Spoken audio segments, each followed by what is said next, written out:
Who told you to think for yourself? Not me. I'm just curious who first planted that idea in your head that thinking for yourself was something you should do. Because here's the thing. The moment someone tells you to think for yourself, you're following instructions. You see the problem? You're being obedient to the command to be disobedient. And maybe that's fine. Maybe that's just how it works. But don't you want to know who's giving the orders? Let me ask you something else. When was the last time you had a thought that didn't come from somewhere? I mean a genuinely original thought, not something you read, not something someone said, not something you saw on a screen. Your own thought, from scratch. Can you remember? I'm not saying it's impossible. I'm saying it's rare. And most of the time when you think you're thinking for yourself, you're actually just choosing which voice to listen to. Your parents' voice, your teacher's voice, the voice of that book you read when you were 19, the voice of whatever you consumed last. You're selecting from a menu. That's not the same as cooking the meal, but here's where it gets interesting. You know you're doing this. Some part of you knows. You can feel it when someone else's words are coming out of your mouth. You can sense when an opinion isn't really yours. There's a difference between believing something and believing you believe something. You felt that difference. So why do you keep pretending? I'm serious. Why do you defend ideas that don't belong to you like they're your own children? Why do you get angry when someone challenges something you only started believing last Tuesday? What are you protecting? Let me tell you what I think you're protecting. Not the idea itself. You're protecting the system that gave you the idea. Because if that idea is wrong, then maybe the whole system is wrong. And if the system is wrong, then you've been taking directions from a broken compass. You've been trusting a map that leads nowhere. And that's terrifying. It's easier to defend a bad idea than to admit you've been following someone else's script. You want to know the first sign you're not thinking for yourself? You get defensive. Someone questions something you believe and you feel it physically. Your chest tightens, your face gets hot. You want to fight. That's not thinking, that's protecting. You're a guard dog for someone else's property, and you don't even get paid. Now, I'm not telling you to reject everything you've been taught. That would be just another instruction. I'm asking you to notice something, to look at the machinery. Watch what happens inside your head when someone challenges you. Where does that reaction come from? Is it yours? Most people spend their entire lives defending ideas they inherited. They never examine them. They never took them out of the box to see if they still fit. They just assumed the people who gave them those ideas knew what they were doing. But did they? Did your parents think for themselves? Did your teachers? Or were they also just passing along the instructions they received? Think about language for a second. You didn't choose it. English, or whatever language you speak, was installed in you before you could resist. And with that language came a way of seeing the world. A structure, categories, assumptions. The language itself is telling you what to notice and what to ignore. You think in English, or you think in Spanish or Mandarin, but you don't think in pure thought. The language is thinking for you. So when I say think for yourself, what do I even mean? How do you think for yourself in someone else's language? How do you have your own thoughts when the tools you're using to think were made by other people? Maybe you can't. Not completely. Maybe the best you can do is realize you're using borrowed tools. Maybe awareness is as close as you get to freedom. But that's something, that's actually a lot, because once you see the tools, you can choose which ones to use. You can put some down. You can notice when a tool isn't working and pick up a different one. You can stop pretending the hammer is your hand. Here's what I've noticed. The people who claim they think for themselves the loudest are usually the most programmed. They're reciting rebellion. They're following the script of nonconformity. They read the rebel manual, and they're performing every step.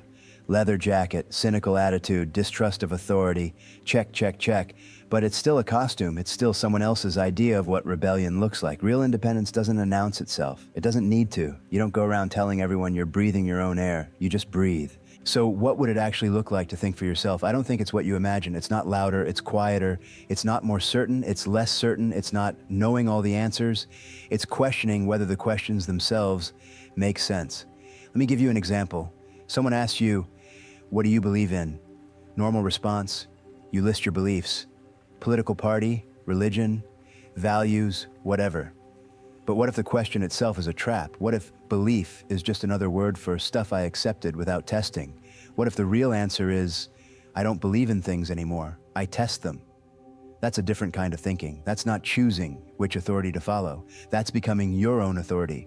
Not because you're smarter than everyone else, not because you have it all figured out, but because you've stopped outsourcing your mind to other people. And let me tell you, most people don't want this. They think they do. They talk about thinking for themselves. But when you actually do it, it's uncomfortable. It's lonely.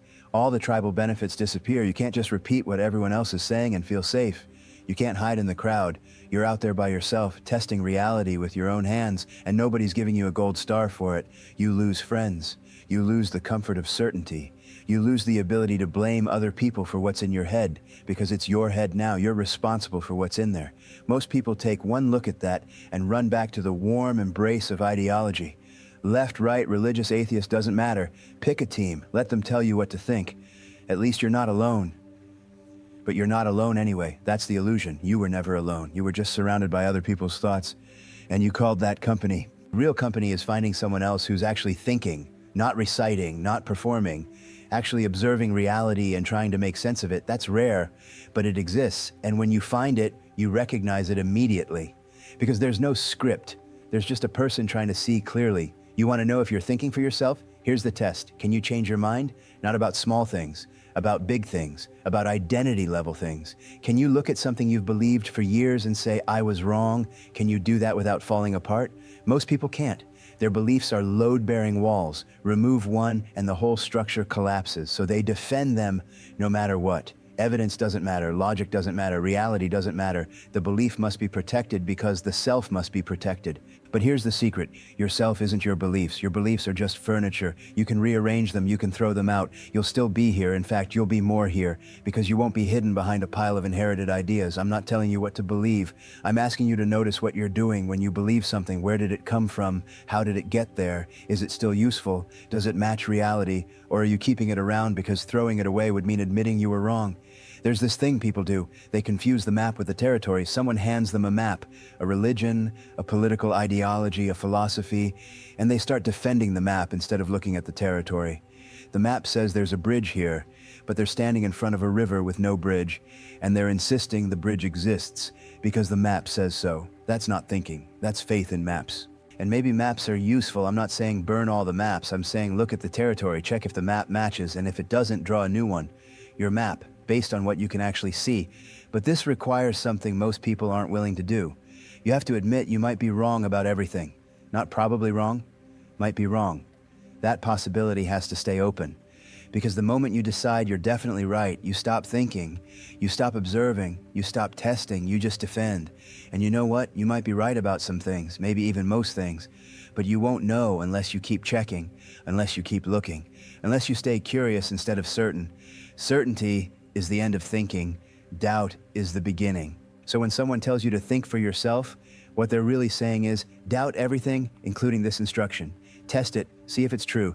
Don't take my word for it, don't take anyone's word for anything. Check for yourself. But you won't. Most people won't, because checking is hard. It takes time, it takes energy. It's easier to just accept what you're told and move on with your life. And honestly, for most things, that's fine. You don't need to verify that your coffee is made of coffee beans. You don't need to test whether chairs hold weight before sitting down. Some trust is necessary. But there's a difference between practical trust and intellectual surrender. You can trust your chair without worshiping it. You can use ideas without making them sacred. The problem is, somewhere along the way, you learn to treat ideas like possessions, your ideas, your beliefs, your values, and anyone who challenges them is attacking you. But they're not you, they're just thoughts, they're just tools. And if someone shows you a better tool, why wouldn't you use it? Pride. That's why. You don't want to admit you had the wrong tool. You don't want to feel stupid. You don't want people to think you were fooled. So you defend the old tool even when it's not working. You use the broken hammer and pretend the nail is going in. But who are you protecting? Not yourself, not your real self. You're protecting an image, a story you tell about yourself. I'm the kind of person who believes X. And if X turns out to be wrong, then who are you? You're someone who learned something. That's who you are. You're someone who updated their map. That's not weakness. That's intelligence. That's adaptation. That's being alive instead of being a museum exhibit. But our culture doesn't reward this. Our culture rewards consistency. Flip-flopper. That's an insult. Why? Because someone changed their mind? Because they learned something new and adjusted accordingly? That's supposed to be bad? Only if you think beliefs are supposed to be permanent. Only if you think your identity is supposed to be a fixed thing that never changes. But it's not. You're not the same person you were 10 years ago. Your cells aren't the same, your brain isn't the same, your circumstances aren't the same. Why would your beliefs be the same? They shouldn't be. If they are, you stopped growing, you stopped learning, you stopped thinking. You just froze yourself in place and called it integrity. Real integrity is being honest about what you see, not defending what you used to see, not pretending you still see it when you don't, just looking at what's actually in front of you and describing it accurately. That's it. That's the whole game. But this means you can't know in advance where you'll end up. You can't pledge allegiance to a conclusion before you investigate. You have to follow the evidence wherever it leads, and that's scary, because what if it leads somewhere uncomfortable? What if it leads away from your tribe? What if it leads to loneliness? Then it leads there, and you go there, because the alternative is living in a lie. The alternative is defending something that isn't true because the truth costs too much. And once you start doing that, you're not thinking anymore. You're not even alive. You're just performing. You're reciting lines in someone else's play. And you know what the crazy thing is? Everyone around you is doing the same thing. Or they're all performing too. They're all reciting. They're all defending beliefs they never examined because everyone else is defending the same beliefs. It's a mass agreement to stop thinking. It's a collective decision to accept the script and never question it. And it works for a while, until reality shows up, until something happens that the script doesn't account for, until the map stops matching the territory. And then what? Then you either update the map or you deny reality. And you know which one most people choose. They deny reality. They call it fake news or a conspiracy or an exception or a test of faith. They do whatever it takes to keep the map intact. Because changing the map means changing themselves. And changing themselves means admitting they were wrong. And admitting they were wrong means losing status in the tribe. And losing status means potential death. Not literal death, not anymore. But your brain doesn't know that. Your brain is still running software from 10,000 years ago, when getting kicked out of the tribe actually did mean death. So it protects the tribe's beliefs like your life depends on it, even though it doesn't, even though you could walk away right now and be fine. But you don't walk away. You stay, you defend, you perform, and you call it thinking for yourself. I'm not judging you. I'm not better than you. I did the same thing. Everyone does. This is the default. This is what brains do. They protect, they conform, they follow. That's not a bug. That's a feature. That's how humans survived. But surviving isn't the same as living. And protecting isn't the same as thinking. And maybe, just maybe, now that survival is mostly handled, you could use your brain for something else. You could use it to look, to question, to test, to play with ideas instead of defending them, to try on different perspectives like you're trying on clothes, not marrying them. What if thinking for yourself meant being light instead of heavy? What if it meant being curious instead of certain? What if it meant collecting questions instead of answers? Because here's what I've noticed. The people with all the answers aren't thinking. They're done thinking. They finished. They found the truth, and they're just coasting now. But reality doesn't stop moving just because you stop looking. Reality keeps going. It keeps changing. It keeps revealing new layers. And if you're not changing with it, you're falling behind. You're becoming obsolete. Not to anyone else, to yourself. You're failing to keep up with your own experience. You're still using the old map in a new territory. And you wonder why nothing makes sense anymore. It's not that nothing makes sense. It's that your sense-making tools are outdated. The software is old. Time to update. Time to download new information. Time to question whether the operating system itself needs to be replaced. But that's terrifying. That's starting over. That's admitting you've been running broken software for years, maybe decades, and everything you built with that software might need to be rebuilt. Your career, your relationships, your identity, all of it based on buggy code. So you don't update. You just keep running the old software and complaining that reality isn't working properly. As if reality is the problem. As if reality needs to conform to your outdated beliefs instead of the other way around. You see the arrogance, the sheer audacity of thinking your map is more real than the territory, but you do it. I did it. Everyone does it. Because the alternative is humility. The alternative is saying, I don't know. Let me look again. Let me check. And nobody wants to say that. Nobody wants to be the one who doesn't know. Everyone wants to be the expert, the authority, the one with the answers, even when they don't have them. Especially when they don't have them. Because not knowing feels like weakness, like failure, like being stupid. But it's not. Not knowing is the beginning of learning. Not knowing is where thinking starts. If you already know, why think? Why look? Why test? You already have the answer. You're done, but you're never done. That's the secret. There is no done. There's just more to see, more to question, more to understand. And the moment you think you're done, you stopped. You're coasting. You're repeating. You're dead. You just haven't noticed yet. So, when I ask you to think for yourself, I'm not giving you an assignment. I'm not your teacher. I'm not grading you. I'm just asking, are you still looking? Are you still curious? Are you still willing to be wrong? Or did you already decide who you are and what you believe, and now you're just defending it until you die? Because if it's the second one, that's fine. That's your choice. But don't call it thinking. Call it what it is. Call it maintenance. Call it protection. Call it performance. But don't call it thinking. Thinking is alive. Thinking moves. Thinking adapts. Thinking questions itself. And maybe that's too much. Maybe that's exhausting. Maybe you just want to relax and believe something without having to constantly verify it. And honestly, I get it. I really do. Constant vigilance is tiring. Constant doubt is exhausting. Sometimes you just want to trust something and move on. So trust it, but know you're trusting it. Don't confuse trust with knowledge. Don't confuse comfort with truth. Don't confuse repetition with thinking. Know what you're doing. Be honest about it. That's all. That's the whole thing. Think for yourself doesn't mean have all the answers. It means know where your answers came from. Know why you believe what you believe. Know the difference between a conclusion and a starting point. Know when you're thinking and when you're reciting. That's it. That's the instruction. Not to reject everything, not to trust nothing, just to know what you're doing, to be conscious instead of automatic, to choose instead of default. And maybe you're already doing this. Maybe you've been doing this all along. Maybe you heard think for yourself years ago, and you've been practicing ever since. Good. Keep going. It doesn't end. There's no graduation. There's just more territory to explore. Or maybe you're realizing right now that you haven't been thinking for yourself. Maybe you're seeing for the first time how much of what's in your head isn't yours, how much is borrowed, how much is inherited, how much is just noise from outside that you mistook for your own voice. That's okay too. That's the first step. Noticing, seeing, becoming aware. You can't change what you can't see, and now you're seeing, now you're awake, now you can choose. So choose.